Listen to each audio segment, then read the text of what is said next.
सुप्रभात। प्रेम ही सच्ची पूजा, ये हमारी आज की आध्यात्मिक चर्चा का विषय। प्रेम ही सच्ची पूजा।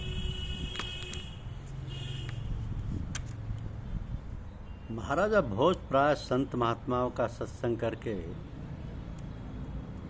ईश्वर और भक्ति संबंधी जिज्ञासाओं का समाधान प्राप्त किया करते थे। एक बार उन्होंने विद्वानों से पूछा कि भक्ति एवं सज्जनता में से किसे प्राथमिकता दी जानी चाहिए, दोनों में से किसका महत्व जाता है। किसी ने कहा कि सज्जनता और सरलता से ही ईश्वर की कृपा प्राप्त की जा सकती है, इसलिए सज्जनता का ज़्यादा महत्व है। दूसरे ने कहा कि भक्ति भाव से ही तो हृदय में सदाचार के भाव पैदा होते हैं, इसलिए भक्ति को ज़्यादा महत्व दिया जाना चाहिए। राजा भोज उनके उत्तर से संतुष्ट नहीं हुए। कुछ दिन बाद अचानक भोज कुछ सहयोगियों के साथ वन में भ्रमण के लिए गए। अचानक कुछ अपराधियों ने उन्हें ना पहचानने के कारण उन पर हमला कर दिया। अचानक आक्रमण से बचने के लिए भोज व उनके साथी भाग निकले, लेकिन राजा भोज राह भटक गए। भूख प्यास से व्याकुल राजा भोज भटकते भटकते एक संत की कुटिया तक पहुंच तो गए, पर प्यास के कारण मूर्छित होकर गिर पड़े। मूर्छा टूटने पर उन्होंने देखा कि संत उन्हें पंखा झल रहे हैं।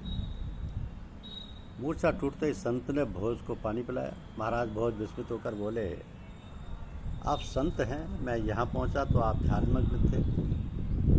आपने मुझ जैसे क्षुद्र प्राणी के लिए ध्यान भंग क्यों किया? संत ने कहा, वत्स, धर्मशास्त्रों में कहा गया कि सज्जनता, सेवा, भावना ईश भक्ति का श्रेष्ठतम रूप है। किसी को संकट में देखकर उसकी सेवा सहायता करने वाले से भगवान शीघ्र प्रसन्न होते हैं। भोज को अपनी जिज्ञासा का समाधान मिल गया। इसलिए कहते हैं कि प्रभु ने मानव को अपने प्रतिबिंब के रूप में पैदा किया है। जाति, वर्ण, धर्म, भाषा आदि की विभिन्नता स्वयं मानव द्वारा ही बनाई गई है। मानव जब जन्म लेता है तो वो ना हिंदू होता है, ना ही मुसलमान, ना ही सिख, ना ईसाई। प्रत्येक मानव एक ही परमपिता परमात्मा की संतान है।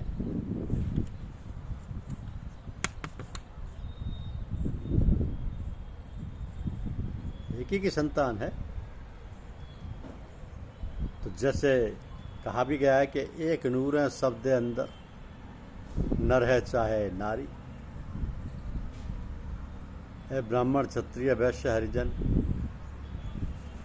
एक दी खलकत सारी। एक नूर है सबदे अंदर, नर है चाहे नारी, है ब्राह्मण क्षत्रिय वैश्य हरिजन, एक दी खलकत सारी। है कितनी सुंदर बात है। एक नूर है सबदे अंदर, नर है चाहे नारी, है ब्राह्मण क्षत्रिय वैश्य हरिजन, एक दी खलकत सारी। है मनुष्य को हिंदू, मुस्लिम, सिख, ईसाई, पारसी, यहूदी आदि ना जानते हुए केवल परमपिता परमात्मा की संतान जानकर प्रेम करना ही ईश्वर की सच्ची पूजा है। तो ईश्वर की तो ना कोई जाति होती है, ना ही धर्म। जब पिता की कोई जाति नहीं तो स्वाभाविक ही है कि उसकी संतान की भी कोई जाति अथवा धर्म नहीं होगा। तो जाति पाति, धर्म, भाषा, क्षेत्र आदि की दीवारें मानव ने स्वयं अपनी अज्ञानता के फलस्वरूप ही खड़ी की। इन्हीं दीवारों के कारण ही ऐसा प्रतीत होता है कि जैसे प्रत्येक मानव ने अपने अपने रंग के चश्मा चढ़ा रखा है, तथा हर चश्मे में अपने अपने रंग के शीशे हैं। जिस रंग का शीशा है वही रंग मानव देख पाता है। मानव अधिकतर भिन्न भिन्न पूजा पद्धतियों, कर्मकांडों को अपनाकर अपने आप को संतुष्ट करने में लगा है। आज पूजा की अलग अलग विधियाँ प्रचलित हैं। किसी महात्मा ने कहा कि मैं नहीं जानता कि पूजा कैसे करनी चाहिए, लेकिन मैं ये जानता हूँ कि पूजा कैसे, कि प्रेम कैसे किया जाता है। जब तक हम प्रेम करना नहीं सीखते, हम पूजा करना सीख ही नहीं सकते, क्योंकि मानव मात्र से प्रेम करना ही वास्तविक पूजा है। तो मानव धार्मिक ग्रंथों के पठन पाठन, संत महात्माओं द्वारा बताए गए मंत्रों का लगातार उच्चारण, तीर्थ यात्राओं द्वारा ये सिद्ध करना चाहता है कि वह प्रभु प्रेमी, प्रभु से प्रेम करता है। परंतु मानव का ये कर्म मात्र दिखावा ही है, क्योंकि जिसके लिए मानव ये कर्म कर रहा है उससे अनजान है, उससे जानता नहीं।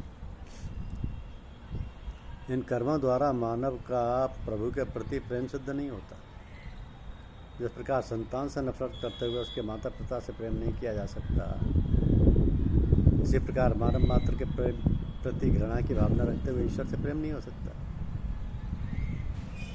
तो प्रभु के सच्चे प्रेमी वही हैं जो प्रभु की संतान मानव मात्र से प्रेम करती हैं। युगों युगों से संत महात्मा मानव को मानव मात्र से प्रेम करने की शिक्षा दे रहे हैं। प्रेम चाहे किसी भी युग में किया जाए, किसी भी स्थान पर किया जाए, वो मानव को शांति प्रदान करेगा।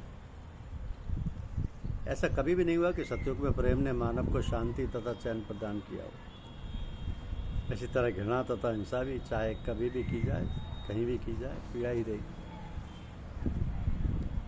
तो प्रत्येक मानव काम, क्रोध, लोभ, मोह, अहंकार के बंधनों से जकड़ा हुआ है। वो आग की भट्टी के सामने बैठा है। ऐसा मानव कभी भी शीतलता प्राप्त नहीं कर सकता। शीतलता प्राप्त करने के लिए उसे भट्टी का त्याग कर उसे दूर जाना पड़ेगा। इसी प्रकार सुख, शांति और संतोष प्राप्त करने के लिए मानव मात्र को काम, क्रोध, लोभ, मोह, अहंकार त्याग कर उसके फलस्वरूप होने वाले ईर्ष्या, घृणा और संकीर्णता को छोड़ना पड़ेगा। स्वयं को बंधन मुक्त करना होगा। तो कहा जाता है कि परिवहन और संचार के साधनों में उन्नति के फलस्वरूप दुनिया छोटी हो गई, आदमी आदमी के और अधिक समीप आ गया। परंतु यदि हम दूसरे दृष्टिकोण से देखें तो हमें दिखाई देगा कि हमने चारों ओर जाति, पाति, धर्म आदि की दीवारें खड़ी कर ली हैं। ये दीवारें दिन प्रतिदिन इतनी मजबूत हो रही हैं कि इन्हीं में मानव खो सा गया है और अपनी संकीर्ण दुनिया में जीवन व्यतीत कर रहा है।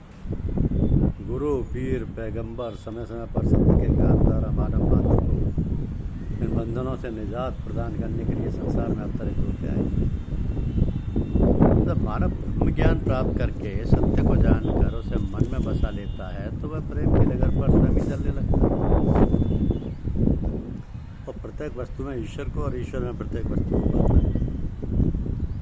उसे संपूर्ण सृष्टि ईश्वर का ही रूप दिखाई देती है। उसके चारों ओर खड़ी विघटनकारी दीवारें सहज ही गिरने लगती हैं। इस प्रकार एक पौधे को गमले से निकालकर धरती पर लगा दिया जाए तो उसका विकास तेजी से होने लगता है। उसी प्रकार जब मानव संकीर्णताओं से मुक्त होकर सत्य के साथ नाता स्थापित कर लेता है तो उसमें प्रेम का विकास शीघ्रता से होने लगता है। अब कालांतर में वह गमले में लगा हुआ छोटा सा पौधा एक विशाल वृक्ष का रूप धारण कर लेता है। उसे दिखाई देता है घट घट अंतर सर्व निरंतर केवल एक मुरारी। उसे प्रत्येक मानव में ईश्वर ही दिखाई देता है। घट घट अंतर सर्व निरंतर केवल एक मुरारी। तो ब्रह्मज्ञानी मानव इंसान को केवल मानव के रूप में देखता है। उसके लिए कोई भी बेगाना अथवा पराया नहीं होता। मानव को सभी अपने ही दिखाई देते हैं। ईर्ष्या, द्वेष, घृणा, हिंसा आदि का उसके जीवन में कोई स्थान नहीं रहता। तब उसके मन में ईश्वर के प्रति, ईश्वर की संतान के प्रति प्रेम पनपता है। वो मानवता से प्रेम ईश्वर की पूजा समझकर करता है। उसके लिए प्रेम ही सच्ची पूजा है। उसके लिए प्रेम ही सच्ची पूजा है। धर्म संघ के संस्थापक स्वामी करपात्री जी महाराज एक बार काशी से कार द्वारा कानपुर में आयोजित एक यज्ञ समारोह में भाग लेने जा रहे थे। उनके साथ अन्य संतगण भी थे। उनकी कार जैसे उनके रास्ते के गांव के पास सड़क पर पहुंची कि उन्हें वहाँ सैकड़ों व्यक्तियों की भीड़ दिखाई। उन्होंने चालक से कार रोकने का। कार रखते एक महिला रोते हुए उनके पास पहुंची। स्वामी जी ने उसका रुदन देखा तो दुखी हो उठे। कार से उतरकर बोले, क्या बात है, क्यों रो रही हो? वो गड़गड़ाते हुए बोली, बाबा मैं धो भी जाती क्यों? कपड़े धोते समय मेरे पति को सांप ने काट लिया। उन्हें आस पास के अस्पताल पहुंचाना है। स्वामी जी ने बिना कुछ सोचे हुए कहा, कहाँ है वो? उसे तुरंत लाओ। भीड़ के बीच चारपाई पर लेटे उसके पति को तुरंत कुछ लोग ले आए। स्वामी जी के साथ खड़े एक साधु ने धीरे से कहा, महाराज यज्ञ के उद्घाटन का समय निकल जाएगा। स्वामी जी बोले, इस समय इसके पति की जान बचाना ही सबसे बड़ा यज्ञ। स्वामी जी सड़क के किनारे बने मंदिर में जा बैठे। लगभग 2 घंटे बाद उनकी कार अस्पताल से वापस लौट गई। तब वह कानपुर के लिए रवाना हुई। उनकी करुणा भावना से लोग अभिभूत हो